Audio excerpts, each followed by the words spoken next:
Hi friends, welcome to Praveen sir classes. మొదటిసారి మన YouTube ఛానల్ని చూస్తున్న ప్రతి ఒక్క అభ్యర్థి ఇప్పుడు మన ఛానల్ని సబ్స్క్రైబ్ చేయండి.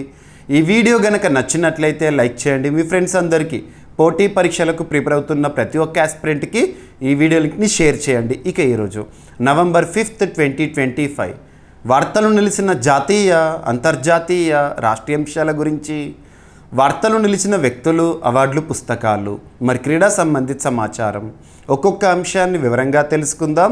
అంతకంటే ముందుగా నిన్నటి డైలీ కరెంట్ అఫైర్స్ వీడియోలో అడిగిన ప్రశ్నకి వివరణతో కూడిన సమాధానాన్ని చూద్దాము.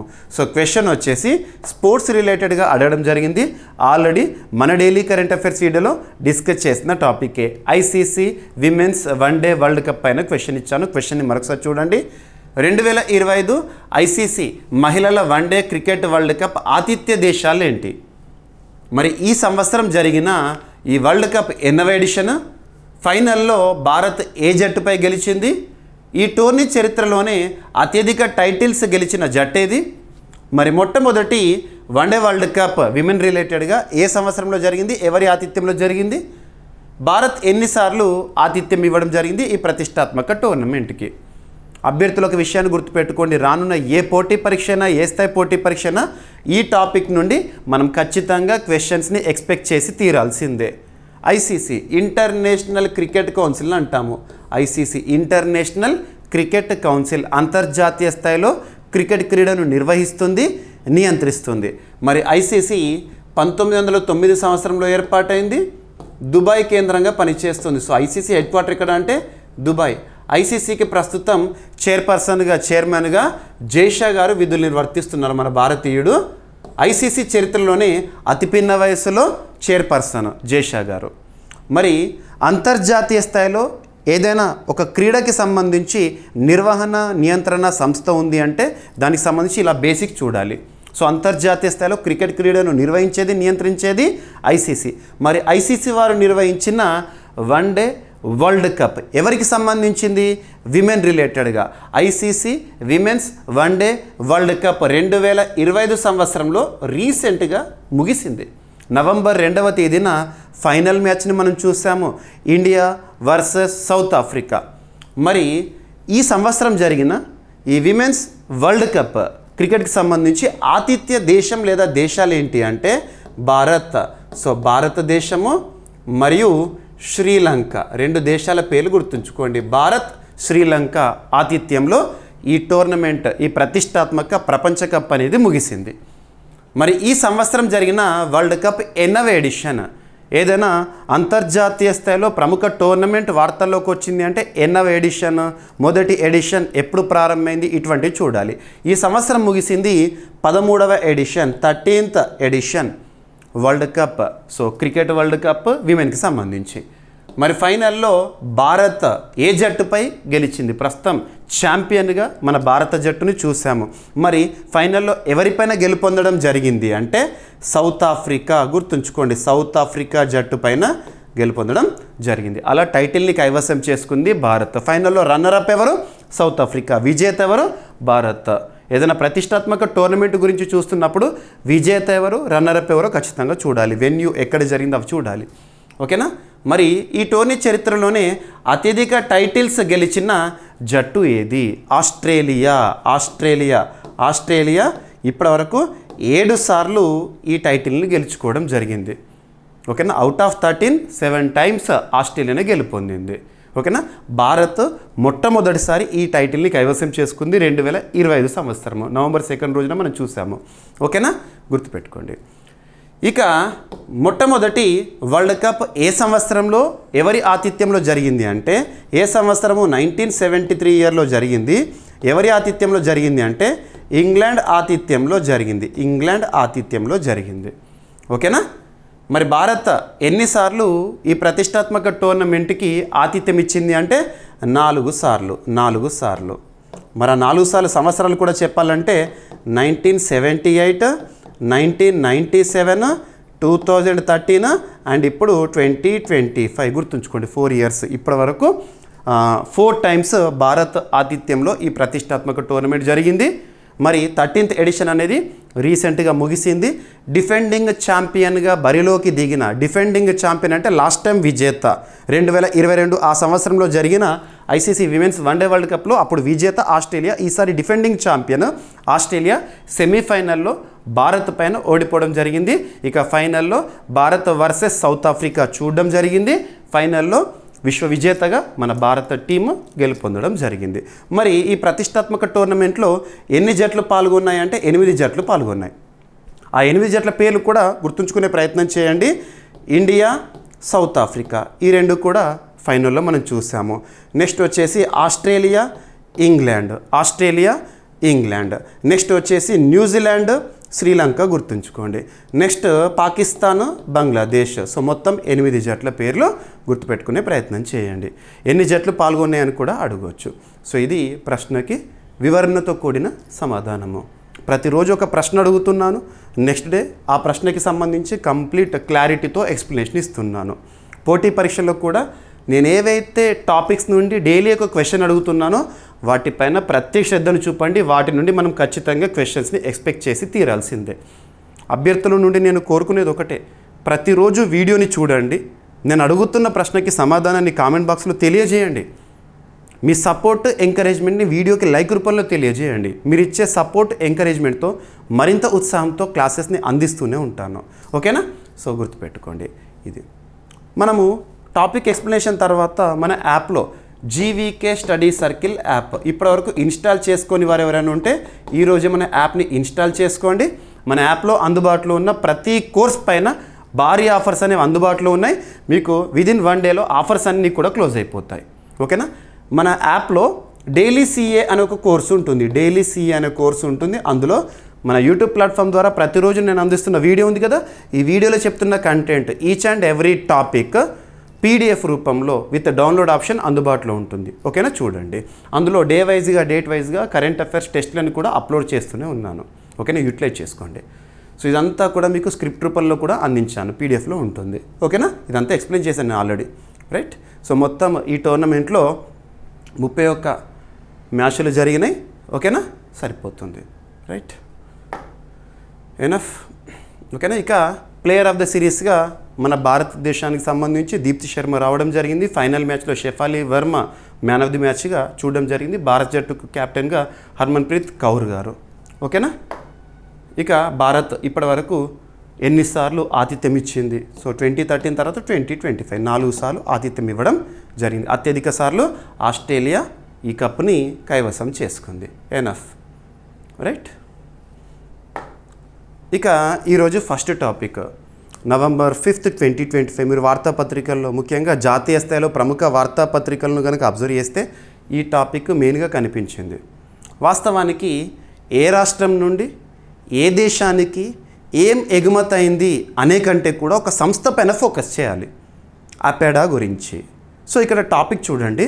మన భారతదేశంలోని ఛత్తీస్గఢ్ రాష్ట్రం ఉంది కదా, ఛత్తీస్గఢ్ రాష్ట్రం నుండి కోస్టారికాకి. సో కోస్టారికా మీకు ఏదన్నా దేశం గురించి చెప్తున్నప్పుడు లేదా ప్రాంతం గురించి చెప్తున్నప్పుడు లొకేషన్ చూపిస్తున్నాను.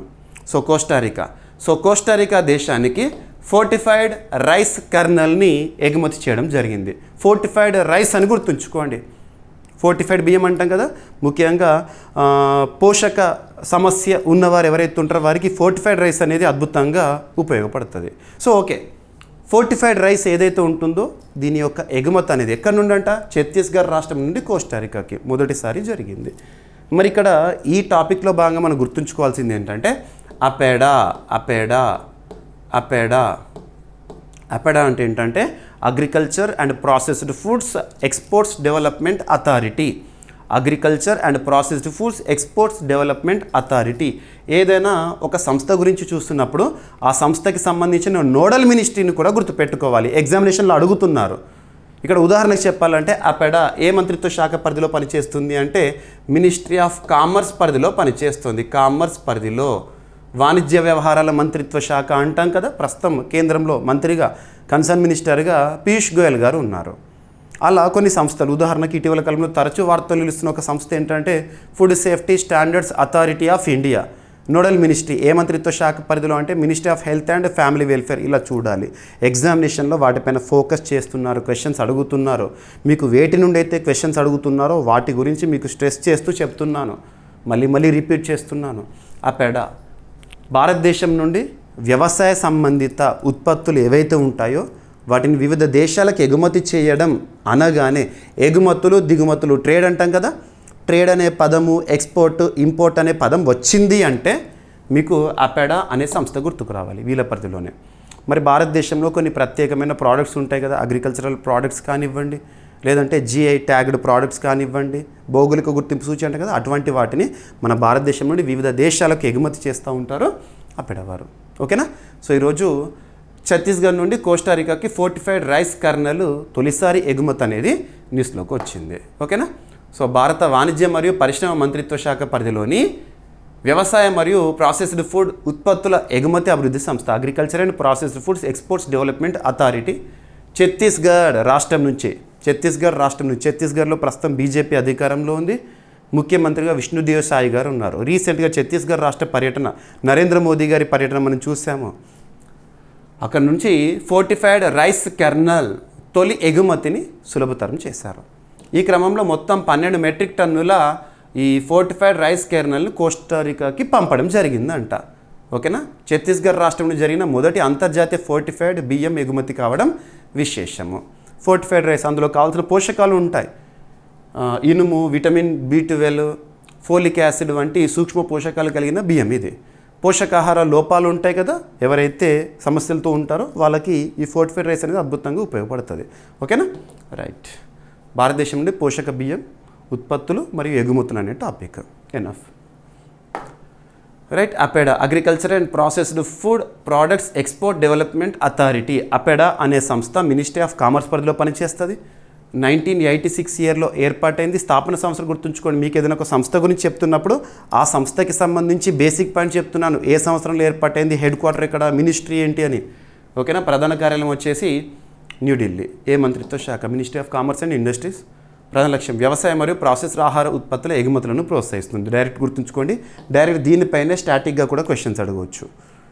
ఇక ఫోర్టిఫైడ్ రైస్, మన భారతదేశంలో ఫోర్టిఫైడ్ రైస్ ఇనిషియేటివ్ని చూస్తున్నాము, సరఫరా చూస్తున్నాము, పంపిణీ చేయడం చూస్తున్నాము. 2021 నుండి 2021 PM పోషణ్ యోజన కింద దేశవ్యాప్తంగా బియ్యం ఫోర్టిఫికేషన్ కార్యక్రమం అనేది ప్రారంభమైంది.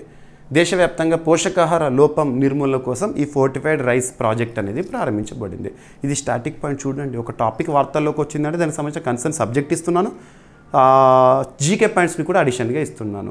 కరెంట్ అఫైర్స్ కోణంలో 100% సాధించడంతో పాటు జనరల్ స్టడీస్లో మ్యాక్సిమం స్కోర్ చేయగలగాలి. ఇక కోస్టారికాకి ఎగుమతి కాబట్టి కోస్టారికా లొకేషన్ చూపించాను. సో క్యాపిటల్ ఏంటి, కరెన్సీ ఏంటి, ఇటువంటి అడుగుతారు. కోస్టారికా క్యాపిటల్ వచ్చేసేసి సాన్ జోసే, ఇక కరెన్సీ వచ్చేసి కోస్టారికన్ కొలోన్. గుర్తుంచుకోండి. ఎనఫ్. Topic close. ఇక రక్షణ రంగానికి సంబంధించి డిఫెన్స్ రిలేటెడ్గా మీకు ప్రతిరోజు కూడా డిఫెన్స్ రిలేటెడ్గా 1 or 2 టాపిక్స్ని చెప్తున్నాను. ఇక్కడ డిఫెన్స్ రిలేటెడ్గా ఒక షెడ్యూల్ అయిన విన్యాసం న్యూస్లో ఉంది. ఆల్రెడీ ఇటీవల చాలా విన్యాసాల గురించి చూసాము. ముఖ్యంగా అంతర్జాతీయ స్థాయిలో వార్తల్లో ఉన్న విన్యాసాలు. అంతర్జాతీయ స్థాయిలో అంటే భారతదేశము వివిధ దేశాలతో కలిసి నిర్వహిస్తున్న విన్యాసాలు ఉంటాయి కదా, వాటి గురించి ఎలా చదవాలో పాయింట్ చెప్తాను. విన్యాసం ఎక్కడ జరిగింది, ఎన్ని దేశాలు పార్టిసిపెంట్స్, త్రివిధ దళాలు ఎవరికి సంబంధించింది, మొదటి ఎడిషన్ ఎప్పుడు ప్రారంభమైంది, ఇటువంటి చూడాలని. ఇది భారతదేశానికి సంబంధించిన అంతర్గత విన్యాసం ఒకటి న్యూస్లోకి వచ్చింది. ఆ విన్యాసం పేరు ఏంటంటే ఎక్సర్సైజ్ పూర్వీ ప్రచండ్ ప్రహార్. పూర్వీ ప్రచండ్ ప్రహార్. ఇక్కడ అబ్జర్వ్ చేస్తే రీసెంట్గా మనం చూసాము ఎక్సర్సైజ్ త్రిశూల్ అని చెప్పేసేసి మన ట్రై సర్వీసెస్ త్రివిధ దళాలు ముఖ్యంగా వెస్టర్న్ సైడ్ పశ్చిమ ప్రాంతాన ముఖ్యంగా పాకిస్తాన్ సరిహద్దు ఉంటుంది కదా, ఆ ప్రాంతంలో చేస్తున్న విన్యాసం గురించి చూసాము ఎక్సర్సైజ్ త్రిశూల్ అని.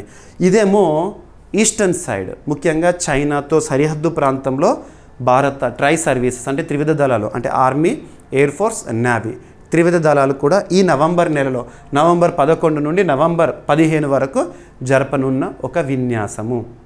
అంతర్గత రక్షణ సంబంధిత పరిస్థితులను దృష్టిలో ఉంచుకొని ట్రై సర్వీసెస్ ఎక్సర్సైజ్. ఏ ప్రాంతంలో అంటారు? అరుణాచల్ ప్రదేశ్ రాష్ట్రంలో. గుర్తుంచుకోండి. అరుణాచల్ ప్రదేశ్ రాష్ట్రం అంటేనే మనకు గుర్తొస్తుంది. ముఖ్యంగా చైనాతో సరిహద్దును పంచుకుంటున్న రాష్ట్రాల్లో అరుణాచల్ ప్రదేశ్ రాష్ట్రం తరచూ కూడా చాలా సెన్సిటివ్ ఏరియాస్ న్యూస్లోకి వస్తూ ఉంటాయి ఆ ప్రాంతంలో. ఓకేనా. సో భారతదేశం అరుణాచల్ ప్రదేశ్లోని ఒక ప్రాంతము మెచుకా అనే ఒక ప్లేస్ రీసెంట్గా న్యూస్లోకి వచ్చింది. ఏ రాష్ట్రంలో ఉంటుంది అంటే అరుణాచల్ ప్రదేశ్ రాష్ట్రంలో ఉంటుంది. అక్కడ ఈ exercise, so Purvi Prachand Prahar exercise అనేది జరగబోతోంది నవంబర్ 11th నుండి 15th ఈ నెలలోనే. ఓకేనా, పూర్వి ప్రచండ్ ప్రహార్ పేరుతో ట్రై సర్వీసెస్ ఎక్సర్సైజ్. ఈ విన్యాసం ద్వారా యుద్ధ నైపుణ్యాలు, సాంకేతిక వినియోగ సామర్థ్యము, ఆపరేషనల్ సమన్వయం బలోపేతం చేయడమే ప్రధాన ఉద్దేశము.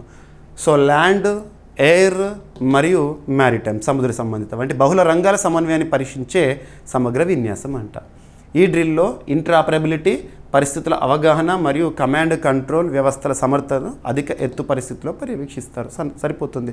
సో విన్యాసం పేరు, త్రివిధ దళాల్లో ఎవరు, ఉద్దేశం ఏంటి, ఏ సైడ్న. ఇంతకుముందు త్రిశూల్ ఏమో మనం చూస్తున్నాము వెస్టర్న్ సైడ్, ఇదేమో ఈస్టర్న్ సైడ్, LAC ఈ ప్రాంతంలో. ఓకేనా, గుర్తుంచుకోండి. ఇక అరుణాచల్ ప్రదేశ్ రాష్ట్రము తరచూ మన వార్తల్లో చూస్తూ ఉంటాము. ట్రైబల్ ఏరియా రిలేటెడ్గా కానివ్వండి, అక్కడ ప్రభుత్వ పరిపాలన. అరుణాచల్ ప్రదేశ్లో పేమా ఖండు గారు ఉన్నారు. అండ్ ఇంకొకటి ఏంటంటే గతంలో స్టేపుల్డ్ వీసా అని ఒక వివాదం కూడా చూసాము. చైనా స్టేపుల్డ్ వీసాని జారీ చేసింది అరుణాచల్ ప్రదేశ్ రాష్ట్రంలోని కొంతమంది వ్యక్తులు కానీ ఇటువంటివి. ఓకేనా, సరిపోతుంది. మెచుకా ప్లేస్ ఎక్కడ అంటే అరుణాచల్ ప్రదేశ్, రైట్. సో అరుణాచల్ ప్రదేశ్ రాష్ట్రంలోని సియాంగ్ జిల్లాలో ఉంటుంది మెచుకా. వ్యూహాత్మకంగా భారత్ చైనా సరిహద్దుకు సమీపంలో ఉంటుంది, రైట్. ఈ రీసెంట్గా త్రిశూల్ ఎక్సర్సైజ్ ఉంది కదా, అది పశ్చిమ సరిహద్దులో ట్రై సర్వీసెస్ ఎక్సర్సైజ్, త్రివిధ దళాలకు సంబంధించి. ఇక గగన్ శక్తి భారత వైమానిక దళం భారీ ఆపరేషనల్ విన్యాసం ఇటువంటివి చూడండి, రైట్.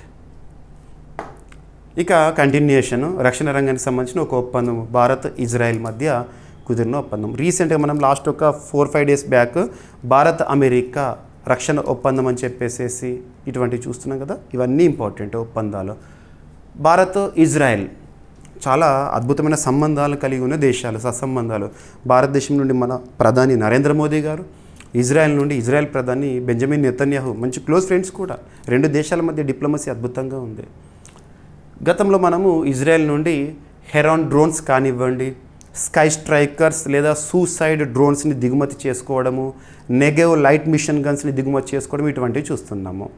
ఇక్కడ అబ్జర్వ్ చేస్తే ఈ రక్షణ ఒప్పందం యొక్క ఉద్దేశం ఏంటి, సాంకేతికతకు సంబంధించి కానివ్వండి ఇవన్నీ కూడా. సో భారత్ ఇజ్రాయెల్, ఓకేనా. సో భారత్ మరియు ఇజ్రాయెల్ దేశాలు 2025 నవంబర్లో అంటే రీసెంట్గా నిన్నటి రోజు మనం చూసాము టెల్ అవీవ్లో జరిగిన సంయుక్త కార్యాచరణ బృంద సమావేశంలో ఇరు దేశాలకు సంబంధించిన మీటింగ్లో ఒక కీలక రక్షణ అవగాహన ఒప్పందాన్ని కుదుర్చుకున్నాయంట. ఈ ఒప్పందం ద్వారా ఇరు దేశాల మధ్య వ్యూహాత్మక, సాంకేతిక, పారిశ్రామిక రంగాల్లోని రక్షణ భాగస్వామ్యం మరింత బలపడబోతోంది. రక్షణ సంబంధిత ఒప్పందము. దీనివల్ల అధునాతన ఆయుధ సాంకేతికతల పరస్పర మార్పిడి, అలాగే సైనిక హార్డ్వేర్ ఉమ్మడి ఉత్పత్తి సాధ్యమవుతుందంట. డైరెక్ట్గా గుర్తుపెట్టుకోండి, ఎక్కడైతే ఎక్స్ప్లెనేషన్ ఇంపార్టెంట్ అక్కడ కావాల్సిన దానికంటే ఎక్కువ ఎక్స్ప్లెనేషన్ ఇస్తాను. ఎక్కడైతే డైరెక్ట్గా సింగిల్ పాయింట్స్ మీకు అర్థమవుతాయో డైరెక్ట్ చూడొచ్చు కూడా. సో ఒప్పందం కింద సహకారం విస్తరిస్తున్న రంగాలు ఏంటంటే కృత్రిమ మీద, ప్రస్తుతం ప్రపంచాన్ని నడిపిస్తుంది కృత్రిమ మీద, అటువంటి ఆర్టిఫిషియల్ ఇంటెలిజెన్స్ విషయంలో ఈ రెండు దేశాల మధ్య ఒప్పందము. సైబర్ భద్రత, ప్రస్తుతం ప్రపంచంలో మనం చూస్తే ఒక్కొక్క దేశానికి ఒక్కొక్క ఇంటెలిజెన్స్ ఉంటుంది. మన భారతదేశానికి సంబంధించి ఇంటెలిజెన్స్ పేరేంటి, రా research and analysis wing.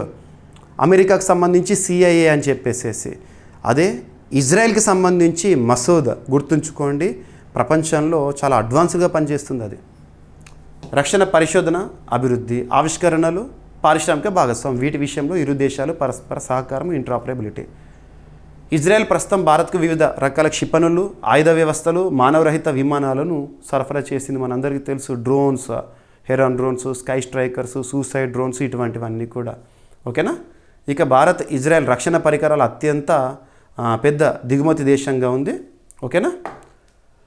Enough. Bharat Israel రక్షణ సంబంధాలు 1992లో దౌత్య సంబంధాల స్థాపన తర్వాత వేగంగా బలపడ్డాయి. 2017లో ఇరు దేశాల వ్యూహాత్మక భాగస్వామ్యం అధికారికంగా మనం చూడడం జరిగింది. ప్రధాన సంయుక్త ప్రాజెక్ట్ చూస్తే భారత్ ఇజ్రాయెల్కి సంబంధించి బరాకి 8 సముద్ర రక్షణ క్షిపణి వ్యవస్థ, heron drones, unmanned air vehicles, laser ఆధారిత యాంటీ డ్రోన్ టెక్నాలజీ. గుర్తుంచుకోండి, ఓకేనా. ఇటీవల మనము ఇజ్రాయెల్కి సంబంధించి ఐరన్ డోమ్ గురించి చూస్తున్నాము. వాళ్ళపైన ఎవరు కూడా క్షిపణులతో దాడి చేయలేరు. ఐరన్ బీమ్ అనే అంశంతో చూసాము. ఇటువంటివన్నీ కూడా లేజర్ బీమ్, ఇటువంటివన్నీ కూడా టెక్నాలజీ రక్షణ రంగంలో అద్భుతము ఇజ్రాయెల్, ఓకేనా, సరిపోతుంది. ఇక ISRO, Indian space research organization, భారతదేశంలో అంతరిక్ష రంగంలో పరిశోధనలు చేస్తున్న అత్యున్నత సంస్థ ఇస్రో. ఇస్రో బెంగళూరు కేంద్రంగా పనిచేస్తుంది. ప్రస్తుతం ఇస్రోకి చీఫ్గా వి నారాయణన్ గారు విధులు నిర్వర్తిస్తున్నారు. రీసెంట్గా ఇస్రోకి సంబంధించిన పరిశోధన ఒక బాహుబలి ప్రయోగం గురించి మనం చూసాము. ఇక ఇస్రో ఈరోజు ఒప్పందంతో న్యూస్లోకి వచ్చింది. ఒక ట్రైపార్టైల్ ఒప్పందం. ట్రైపార్టైల్ అంటే ఒప్పందంలో 3 సంస్థలు ఉంటాయి, ఇస్రోతో పాటు ఇంకా ఏ సంస్థలు. మరి ఒప్పందం యొక్క ఉద్దేశం, ఏదైనా వార్తలు ఇచ్చిన ఒప్పందం గురించి చూసేటప్పుడు ఆ ఒప్పందంలో పార్టిసిపెంట్స్ ఎవరు, పార్టీస్ ఎవరు, ఎన్ని దేశాలు, ఎన్ని సంస్థలు, ఇటువంటివి, ఉద్దేశం ఏంటి, ఎన్ఎఫ్. ఇక్కడ ఇస్రో మరియు బీసీసీఎల్ అనే సంస్థ మరియు సిఎంపీడిఐ అనే సంస్థ. ఈ ఒప్పందం యొక్క ఉద్దేశం ఏంటంటే to map coal fires and subsidence. ముఖ్యంగా కోల్ ఫీల్డ్స్ ఉంటాయి కదా, బొగ్గు నిక్షేపాలు అటువంటివి ఉంటాయి కదా, ఆ ప్రాంతాల్లో ఎక్కడైతే అగ్ని ప్రమాదాలు చోటు చేసుకుంటాయో వాటిని మ్యాప్ చేయడం అన్నట్టు. ముఖ్యంగా జరియా ఈ ప్రాంతం ఉంటుంది కదా అక్కడ. ఓకేనా, డైరెక్ట్గా చూడండి. సో జరియా అంటే ఇక్కడ అంటే జార్ఖండ్ రాష్ట్రంలో శాటిలైట్ ఫైర్ మ్యాపింగ్ ఇన్ జరియా ప్రాంతంలో శాటిలైట్ మ్యాపింగ్ చేయడము. దీనికి సంబంధించి బొగ్గు నిక్షేపాలు, బొగ్గు ప్రాంతాల్లో ఫైర్ ప్రమాదాలు జరిగేవి ఏవైతే ఉంటే వాటిని మ్యాపింగ్ చేయడము. అందుకోసం ట్రైపార్టైల్ ఒప్పందము. ఓకేనా, ISRO uses satellites to monitor coal fires and land subsidence. ఓకేనా, సో ఇక్కడ అబ్జర్వ్ చేస్తే 2025 అక్టోబర్లో Indian space research organisation, Bharat coking coal limited BCCL coking coal limited మరియు central mine planning and design institute limited, ఈ సంస్థల మధ్య ఒక ట్రైపార్టైల్, సో మూడింటి మధ్య ఒప్పందం జరిగింది. ఈ ఒప్పందం కింద జార్ఖండ్లోని జరియా బొగ్గు నిక్షేపాలు ఎక్కడ అని మీకు జాగ్రఫీ సబ్జెక్ట్లో భాగంగా చాలాసార్లు క్వశ్చన్ అడిగి ఉంటారు, పోటీ పరీక్షలో చూడండి జరియా ఎక్కడ ఉంది ఇలాంటివి. ఓకేనా, జరియా బొగ్గు గనుల్లో ఉన్న భూమి ఉపరితల అగ్ని ప్రమాదాలు అంటే కోల్ ఫైర్స్ మరియు భూగర్భ ల్యాండ్ సబ్సిడెన్స్ పై సమగ్ర అధ్యయనం చేయడం కోసం ఈ ఒప్పందము. ఈ ప్రాజెక్టును 2025-27 ఆర్థిక సంవత్సరంలో అమలు చేయనున్నారు. ఈ 2 ఏళ్ల పాటు ఇస్రో తన రిమోట్ సెన్సింగ్ ఉపగ్రహాలు, సో రిమోట్ సెన్సింగ్ శాటిలైట్స్ ఉంటాయి కదా, ఎర్త్ అబ్జర్వేటరీ శాటిలైట్స్ ఉంటాయి కదా, వాటి ద్వారా మరియు జియోస్పేషియల్ టెక్నాలజీని ఉపయోగించి అగ్ని విస్తీర్ణము, ఉష్ణస్థాయి మరియు పర్యావరణ ప్రభావాలను మ్యాప్ చేయనుందంట. సరిపోతుంది. ఈ అధ్యయనం ద్వారా బొగ్గు గనుల భద్రత, ఉత్పాదకత మరియు పర్యావరణ పరిరక్షణకు అవసరమైన శాస్త్రీయ డేటా అనేది అందించబడుతుందంట. సో జరియా కోల్ఫీల్డ్ ఎక్కడ అంటే జార్ఖండ్ రాష్ట్రం ధన్బాద్ డిస్టిక్లో ఉంది. ధన్బాద్ పేర్లోనే చూడండి. సో ధన్బాద్ అనేది జార్ఖండ్ రాష్ట్రంలో చాలా ఏమంటాము క్రీమ్ అంటే సింపుల్గా సంపన్నులు నివసించే ప్రాంతం ధన్బాద్. ఓకేనా. So Bharat cooking coal limited అనేది 1972 ఇయర్లో ఏర్పాటైంది. ఇది కోల్ ఇండియా లిమిటెడ్ అనుబంధ సంస్థ. మీకు ఏదైనా ఒక సంస్థ గురించి టాపిక్లో భాగంగా చెప్పినా కూడా ఆ సంస్థ గురించి జీకే పాయింట్స్ కూడా ఇస్తున్నాను ఎక్స్ట్రా ఇన్ఫర్మేషన్లో. ఎగ్జామినేషన్లో ఎలా అడుగుతున్నారు క్వశ్చన్స్ అంటే వార్తలో నిలిచిన అంశాన్ని అడుగుతున్నారు, దానికి సంబంధించి స్టాటిక్ పాయింట్స్ అడుగుతున్నారు, దానిపైన కాన్సెప్ట్ అడుగుతున్నారు. మీరు మన క్లాస్ని ప్రతిరోజు చూడండి, ప్రతిరోజు అప్లోడ్ చేస్తున్నాను, ప్రతిరోజు చూడండి. పోటీ పరీక్షల కోణంలో మీకు 100% కరెంట్ అఫైర్స్ కోణంలో కవర్ చేస్తాను. జనరల్ స్టడీస్ సంబంధించి వార్తలు నిలిచిన అంశాన్ని లింక్ చేస్తూ ఎక్స్ప్లెనేషన్ ఇస్తాను. ఇక అదనంగా జీకే పాయింట్స్ ఇస్తూనే ఉంటాను. ఓకేనా. ఇక సిఎంపీడిఐ స్థాపన 1975లో జరిగింది. రాంచీ జార్ఖండ్ రాష్ట్రంలో ప్రధాన కేంద్రము. ఓకేనా, సరిపోతుంది. ఇక మొట్టమొదటి, తొలి, అతిపెద్ద, అతి చిన్న, అతి పొడవైన ఇలాంటి ప్రత్యేక పదాలతో కూడిన కరెంట్ అఫైర్స్ని మనం సూపర్లేటివ్స్గా చూస్తాము. సూపర్లేటివ్స్ కరెంట్ అఫైర్స్లో భాగంగా ఇక్కడ ఒక సూపర్లేటివ్ టాపిక్. భారతదేశంలోనే మొట్టమొదటి యూనివర్సిటీ ఆధారంగా పనిచేసే startup launch pad campus tank అనేది న్యూస్లో ఉంది. ముఖ్యంగా ఔత్సాహిక యువ స్టార్టప్ ప్రారంభకులు ఎవరైతే ఉంటారో వాళ్ళను ప్రోత్సహించేందుకు. స్టార్టప్స్ అంకుర సంస్థలు, యువతకు వచ్చే ఐడియాస్ ఉంటాయి కదా, వాటిని కార్యరూపంలోకి తీసుకువచ్చేవి స్టార్టప్స్. సో స్టార్టప్ ఎకోసిస్టమ్ని ప్రోత్సహించడానికి మరి ఎవరు అంటే చండీగఢ్ యూనివర్సిటీ, ఉత్తరప్రదేశ్ రాష్ట్ర ప్రభుత్వము సంయుక్తంగా దీన్ని లాంచ్ చేయడం జరిగింది. చండీగఢ్ యూనివర్సిటీ బేస్డ్ చండీగఢ్ గుర్తుంచుకోండి. దీన్ని రీసెంట్గా మనోహర్ లాల్ ఖట్టర్ గారు ప్రారంభించడం జరిగింది. మనోహర్ లాల్ ఖట్టర్ గారు ప్రస్తుతము మినిస్ట్రీ ఆఫ్ పవర్ అండ్ ఎనర్జీకి కన్సర్న్ మినిస్టర్గా ఉన్నారు. హర్యానా రాష్ట్ర మాజీ ముఖ్యమంత్రి తను. 2025 నవంబర్లో రీసెంట్గా చండీగఢ్ యూనివర్సిటీ, చండీగఢ్ యొక్క ప్రత్యేకత ఏంటి?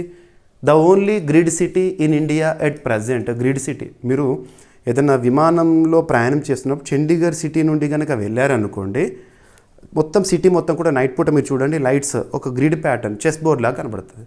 ఓకేనా.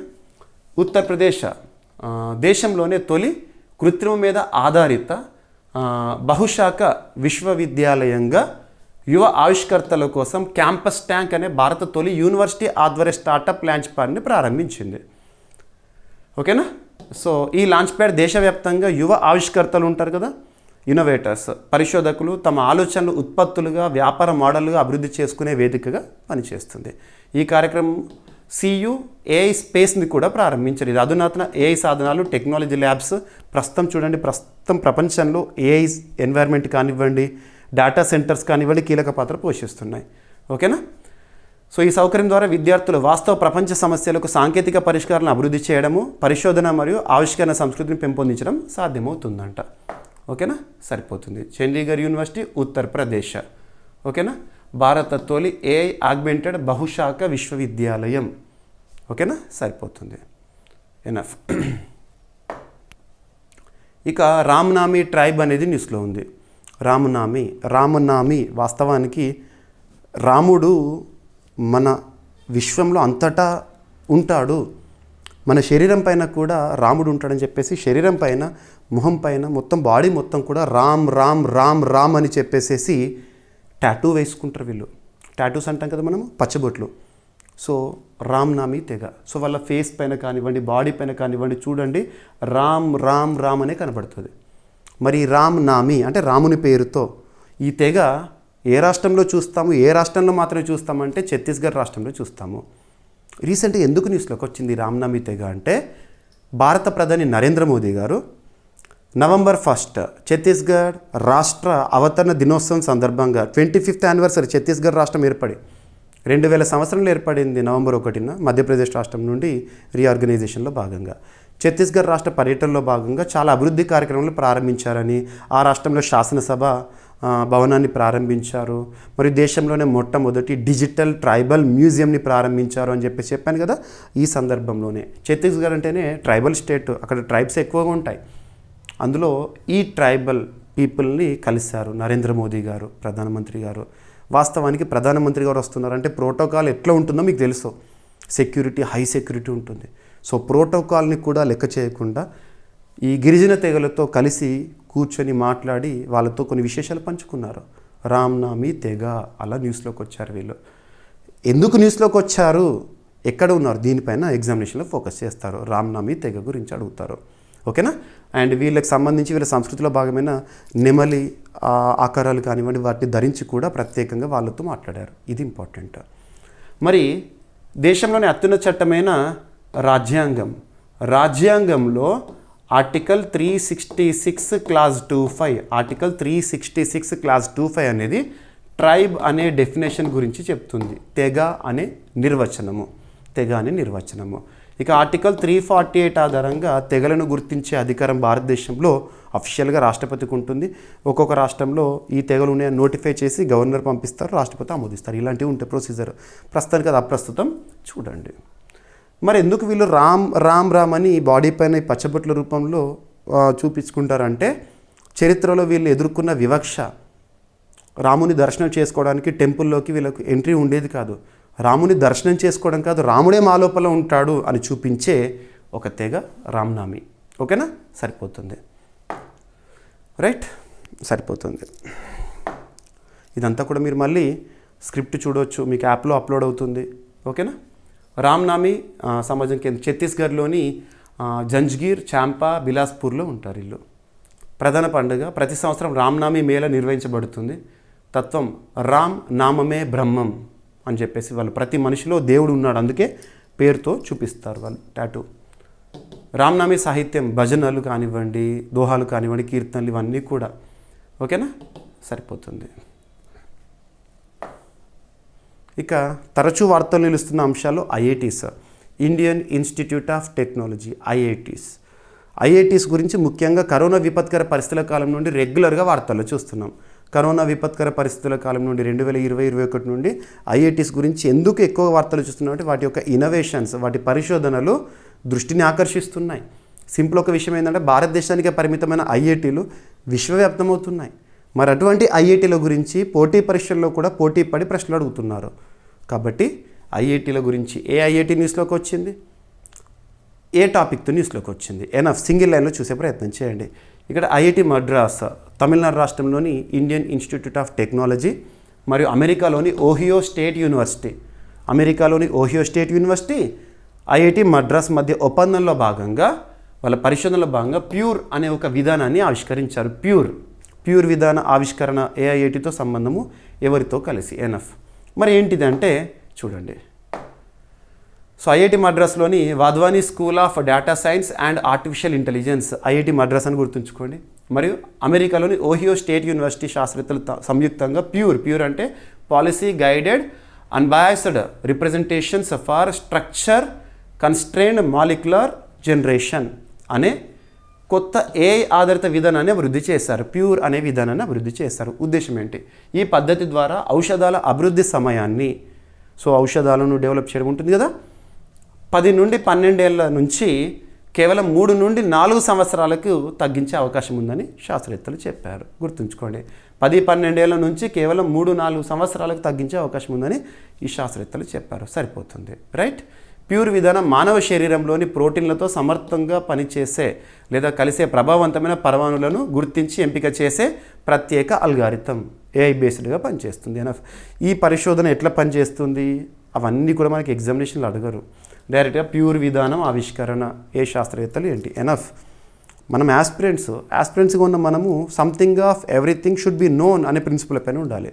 వార్తల్లో ఉన్న ఒక టాపిక్ పైన దాని గురించి అవగాహన ఉండాలి. పోటీ పరీక్షల కోణంలో అది ఎంతవరకు ఇంపార్టెంట్ అంతవరకు చూడాలి. ఉదాహరణకు నోబెల్ పురస్కారాల గురించి చెప్పాను, పరిశోధనల గురించి చెప్పాను, సింగిల్ లైన్ 2 లైన్స్లో చెప్పాను. వాస్తవంగా నోబెల్ పురస్కారాలు గెలుచుకున్న పరిశోధకులు మెడిసిన్లో కానీ, ఫిజిక్స్లో కానీ, కెమిస్ట్రీలో కానీ, ఎకనమీలో కానీ వాళ్ళు కొన్నేళ్ల కృషి, కొన్నేళ్ల కష్టము మనం సింగిల్గా 2 లైన్స్లో చదువుతాము. సో మనకు ఎగ్జామినేషన్ ప్రిపేర్ అవుతున్నాం కాబట్టి ఆ పరిశోధన దేనిపైన దాని ఉద్దేశం ఏంటో చూస్తే సరిపోతుంది. కానీ ఎవరైతే పిహెచ్డి స్కాలర్స్ కానీ వాళ్ళు ఉంటారు కదా, వాళ్ళకు ఆ పరిశోధన అనేది భవిష్యత్ తరాలకు కూడా ఉపయోగపడుతుంది. సో పోటీ పరీక్షల కోణంలో ఏ టాపిక్ని ఎంతవరకు చూడాలో అంతవరకు నేర్చుకోవాలి. నేను ఇచ్చేవేవైతే మీకు 100% ఏ పోటీ పరీక్షకైనా కూడా యూజ్ అవుతాయి. జాతీయ స్థాయిలో కానివ్వండి, రాష్ట్ర స్థాయిలో కానివ్వండి, రైట్? సో ఐఐటి మద్రాస్ 1959 ఇయర్లో ఏర్పాటైంది. ఓహియో స్టేట్ యూనివర్సిటీ అమెరికాకు సంబంధించింది. ఓకేనా? ఏఐ ఇన్ డ్రగ్ డిస్కవరీ ఈ ప్యూర్ అనే విధానము.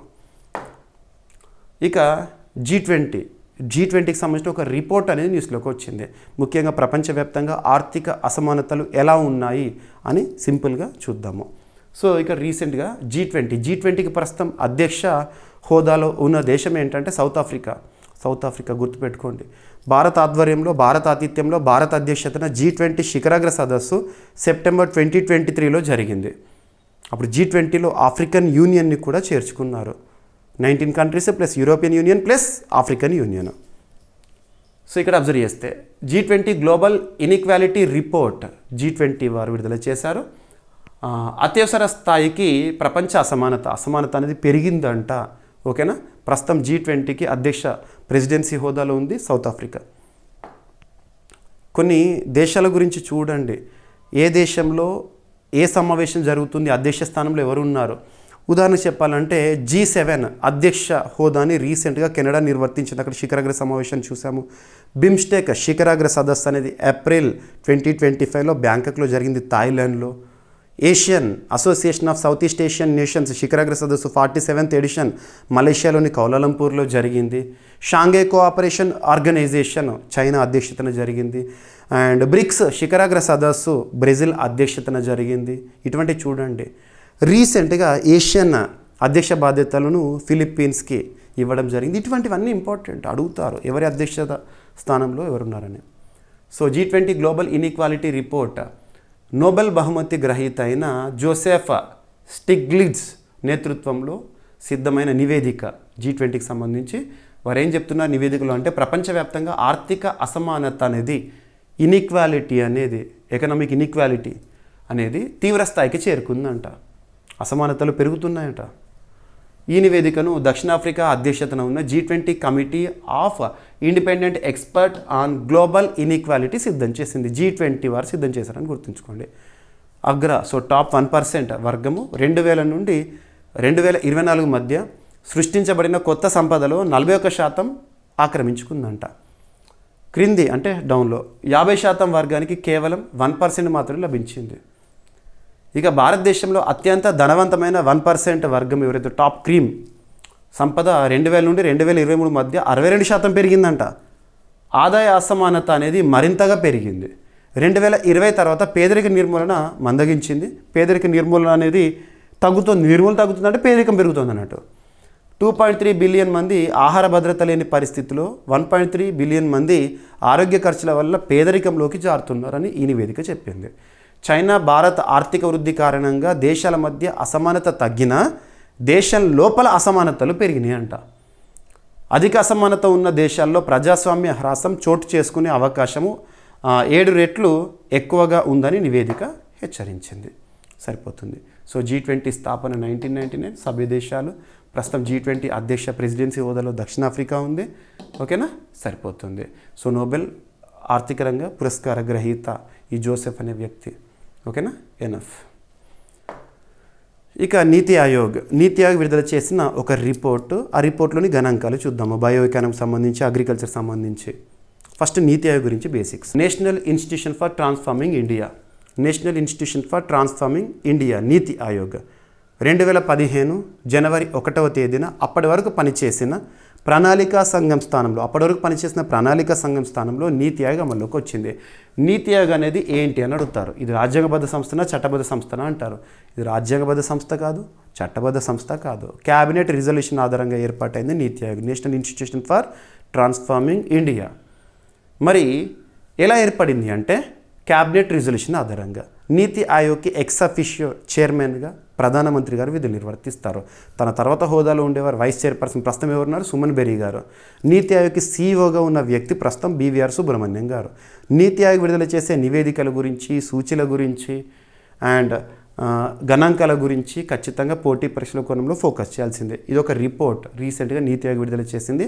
ఏదైనా ఒక రిపోర్ట్ గురించి చూస్తున్నప్పుడు కవర్ పేజ్ని చూడండి. ఎందుకంటే కవర్ పేజ్ పైన ఏ పేరులో అయితే ఉందో ఆ రిపోర్ట్ పేరు అదే పేరులో గుర్తుంచుకోండి, ట్రాన్స్లేషన్ చేయకండి. రీఇమాజినింగ్ అగ్రికల్చర్ అంటే వ్యవసాయ రంగానికి సంబంధించి. Reimagining agriculture a road map for frontier technology led transformation అనేది ఇటీవల వార్తల్లో నిలిచిన నివేదిక. దీన్ని ఎవరు విడుదల చేశారు? నీతి ఆయోగ్ పరిధిలోని నీతి ఫ్రాంటియర్ టెక్ హబ్ వారు విడుదల చేశారు. సో ఇక్కడ అబ్జర్వ్ చేస్తే నీతి ఆయోగ్ ఫ్రాంటియర్ టెక్ హబ్ రీసెంట్గా గాంధీనగర్లో విడుదల చేసిన నివేదిక. ఈ నివేదికలో ఏం చెప్తున్నారంటే 2047 సంవత్సరం ప్రత్యేకత ఏంటి?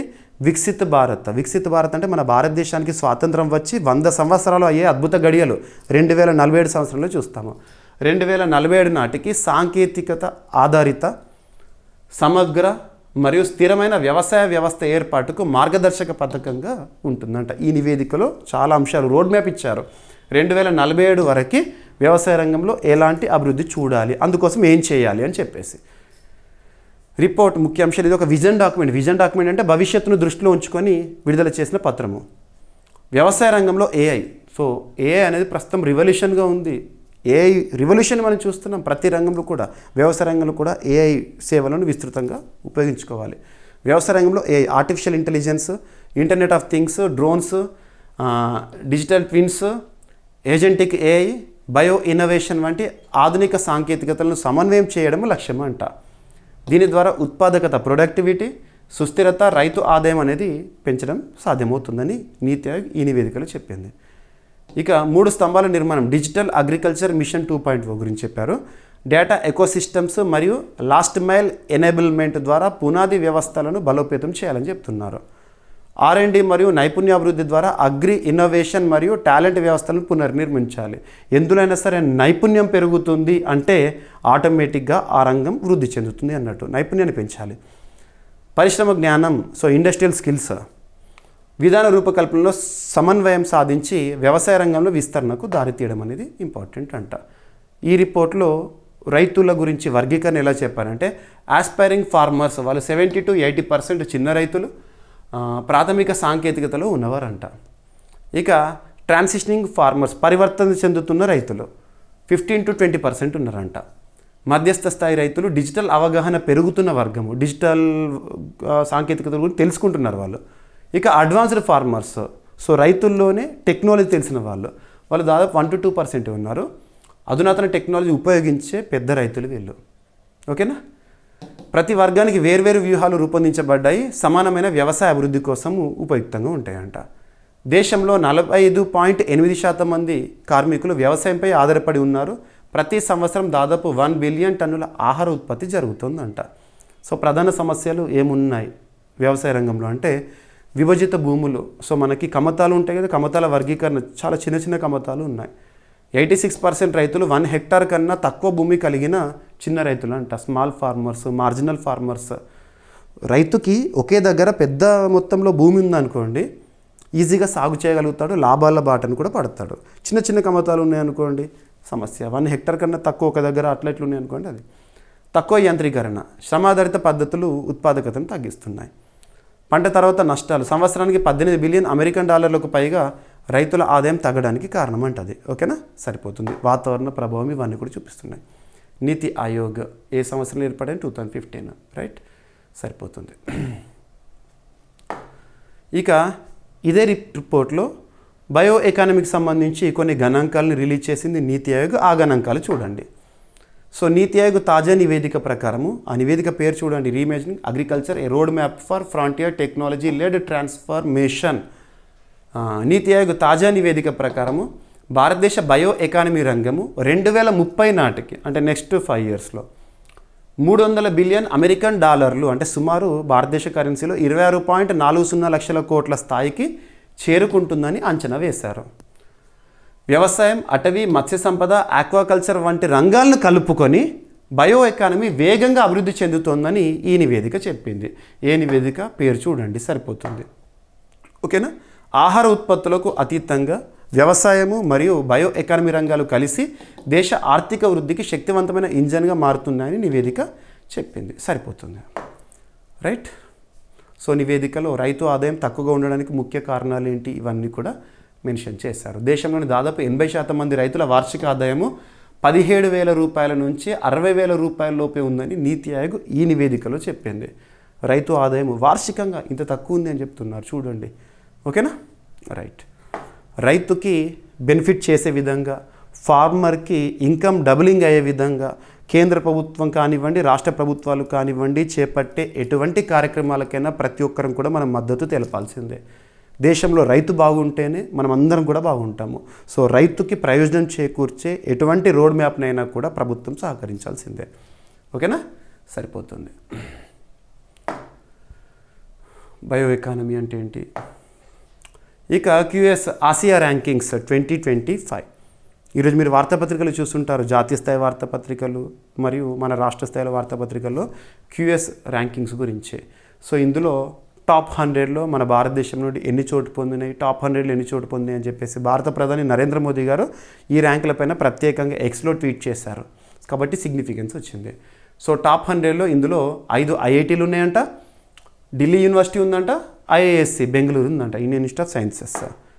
సో తాజా QS ఆసియా యూనివర్సిటీ ర్యాంకింగ్స్ అందులో భారత్కు చెందిన 7 విద్యా సంస్థలు టాప్ 100లో చోటు దక్కించుకున్నాయంట. రీసెంట్గా నిన్నట్లోనే రిలీజ్ అయినవి.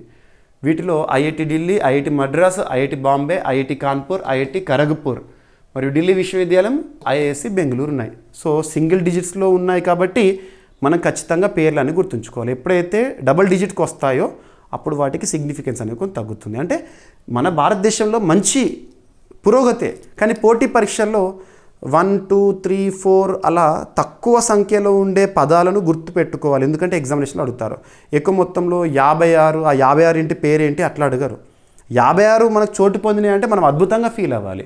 కానీ ఎగ్జామినేషన్లో 56 పేరేంటని అడిగారు. కానీ ఇక్కడ తక్కువ సంఖ్య ఉంది కాబట్టి ఇవేమేమి ఉన్నాయి, ఏమేమి లేవని కూడా అడగవచ్చు ఎగ్జామినేషన్లో. ఓకేనా? సో IIT ఢిల్లీ ఆసియాలో 59వ స్థానంలో, భారతదేశంలో మొదటి స్థానం సంపాదించింది ఈ ఆసియా యూనివర్సిటీ ర్యాంకింగ్స్లో. ఇది వరుసగా 5వ సారి టాప్ ర్యాంక్ని సాధించింది భారతదేశం నుండి. మరి టాప్ 100లో మన భారతదేశం నుండి 7 చోటు పొందినాయి, టాప్ 200లో 20, టాప్ 500లో 66 అంట. గత ఏడాదితో పోలిస్తే 36 సంస్థలు తమ ర్యాంకును మెరుగుపరుచుకోగా 105 సంస్థలు దిగజారినట్లు ర్యాంకింగ్ చెప్పింది. సో కాకరల్లి సిమ్మన్స్ క్యూఎస్ ర్యాంకింగ్స్ లండన్లో ఉన్న ప్రపంచ విద్యా విశ్లేషణ సంస్థ వాళ్ళే ర్యాంకింగ్స్ ఇస్తారు. ఇవి కానివ్వండి, టైమ్స్ హైయర్ ఎడ్యుకేషన్ ర్యాంకింగ్స్ కానివ్వండి, వీటిపైన పోటీ పరీక్షలు అడుగుతున్నారు. ఓకేనా, సరిపోతుంది. ఇక మన తెలుగు రాష్ట్రమైన ఆంధ్రప్రదేశ్ సంబంధించి అభ్యర్థులు ఒక విషయాన్ని గుర్తుపెట్టుకోండి. మీరు ప్రతిరోజు మన క్లాస్ని చూడండి. డైలీ కరెంట్ అఫైర్స్ వీడియో మీకు ప్రతిరోజు అందిస్తున్నాను. ఏపీ అభ్యర్థులు, తెలంగాణ అభ్యర్థులు మన రాష్ట్ర స్థాయిలో పోటీ పరీక్షలకు ప్రిపేర్ అవుతున్న వారు ఎవరైతే ఉంటారో రాష్ట్ర సమాచారం పైన ఎక్కువగా ఫోకస్ చేయాలి. మీకు మన రాష్ట్ర సమాచారం గురించి మ్యాక్సిమం చెప్తున్నాను. ఒకరోజు ఏపీకి సంబంధించి ఉండొచ్చు టాపిక్స్, ఒకరోజు తెలంగాణకి సంబంధించి ఉండొచ్చు, ఒకరోజు 2 రాష్ట్రాలకు సంబంధించి పోటీ పరీక్షల కోణంలో ఇంపార్టెన్స్తో ఉండే టాపిక్స్ ఉండొచ్చు, ఒక్కొక్క రోజు 2 రాష్ట్రాలకు సంబంధించి అసలు పోటీ పరీక్షల కోణంలో ఇంపార్టెన్స్ ఉండకపోవచ్చు. ఏ టాపిక్ న్యూస్లో ఉన్న పోటీ పరీక్షలకు ఇంపార్టెంట్ అని భావిస్తే అవన్నీ కూడా నేను కవర్ చేస్తాను. మీరు ప్రతిరోజు చూస్తే అన్నీ కవర్ అవుతాయి 100%. సో ఆంధ్రప్రదేశ్లో ఎస్టీ కమిషన్ షెడ్యూల్ ట్రైబ్స్ సంబంధించి దేశంలో ఎస్టీ కమిషన్ అంటే ఆర్టికల్ 338 క్యాపిటల్ ఏలో చూస్తాం మనము. రాష్ట్ర స్థాయిలో ఎస్టీలకి సంబంధించి, సో గిరిజనులకు సంబంధించి వాళ్ళ హక్కుల పరిరక్షణ విషయంలో కానివ్వండి, చట్టాల పరిరక్షణ విషయంలో కానివ్వండి పనిచేస్తున్న ఆంధ్రప్రదేశ్ ఏపీ ఎస్టీ కమిషన్కి కొత్త చైర్పర్సన్గా ఎస్ బొజ్జిరెడ్డి గారు నియమితులవ్వడం జరిగింది. ఎస్ బొజ్జిరెడ్డి గారు. సో రాష్ట్ర గవర్నర్ గారిచే నియామకము, రాష్ట్ర ప్రభుత్వ నియామకము. ఓకేనా. గిరిజనుల హక్కులు అంటే మనం ఆర్టికల్ 17లో చూస్తాం ప్రాథమిక హక్కుల్లో. వాళ్ళకి సంబంధించిన 1989 చట్టము, ప్రివెన్షన్ ఆఫ్ అట్రోసిటీస్ కానివ్వండి, ఇటువంటివన్నీ కూడా. ఓకేనా.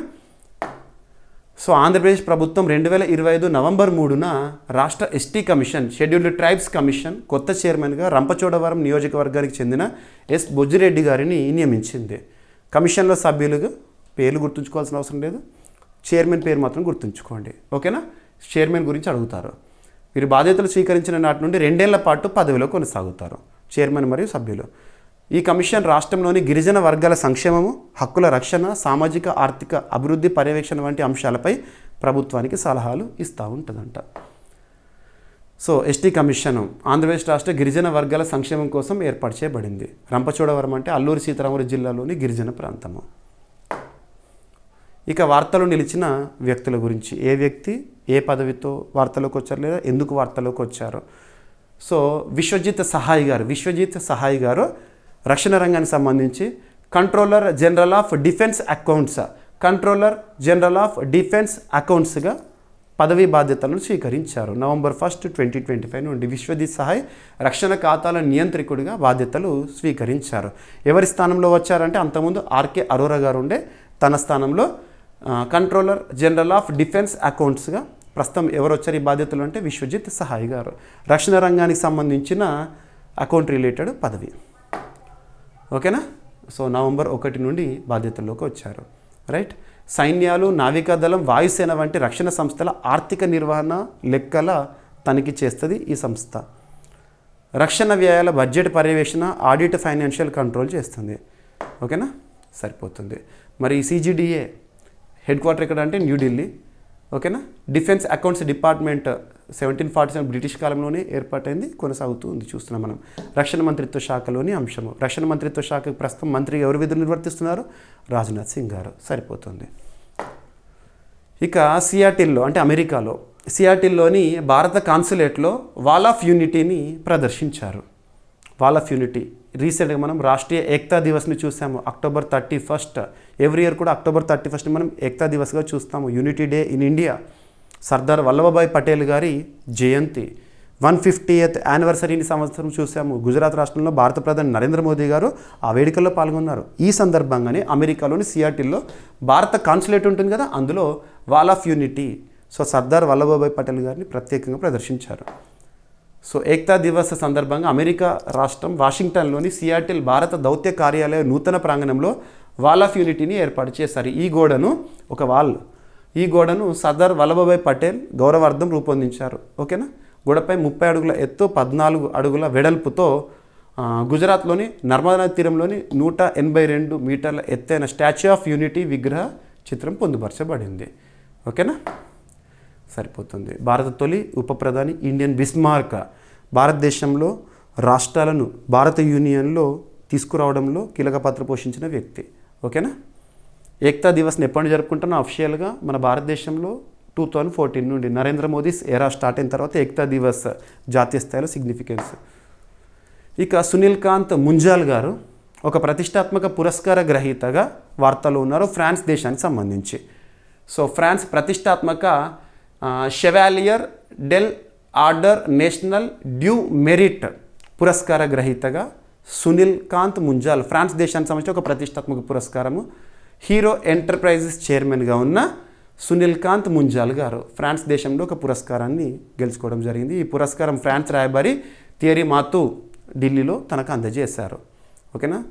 సో సునీల్ కాంత్ ముంజాల్ విద్యా, సంస్కృతి, సృజనాత్మక రంగాల్లో చేసిన కృషికి గాను ఈ గౌరవము లభించింది.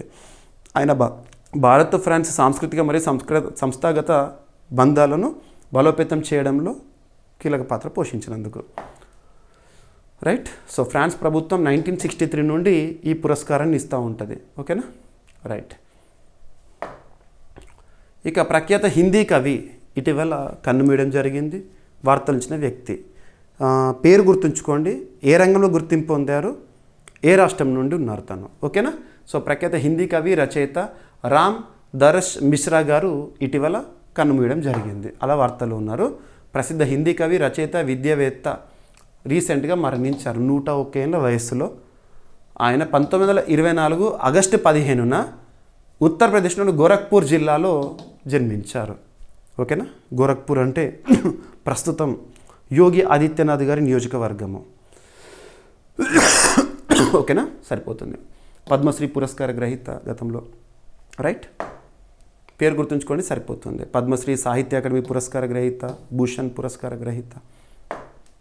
ఇక ప్రపంచంలోని అతిపెద్ద వయస్కుడైన ఒలింపిక్ ఛాంపియన్ చార్లెస్ కోస్టా కన్నుమూయడం జరిగింది. ఏ దేశము, ప్రత్యేకత ఏంటో చూస్తే సరిపోతుంది. ప్రపంచంలోని అతిపెద్ద వయస్కుడైన ఒలింపిక్ విజేత, అతిపెద్ద వయస్కుడైన ఒలింపిక్ విజేత ఫ్రాన్స్కి చెందిన మాజీ ట్రాక్ సైక్లిస్ట్, సో సైక్లింగ్లో గుర్తింపు పొందిన వ్యక్తి చార్లెస్ కోస్ట్ ఇటీవల వృద్ధాప్య, అనారోగ్య సమస్యల కారణంగా మరణించాడు.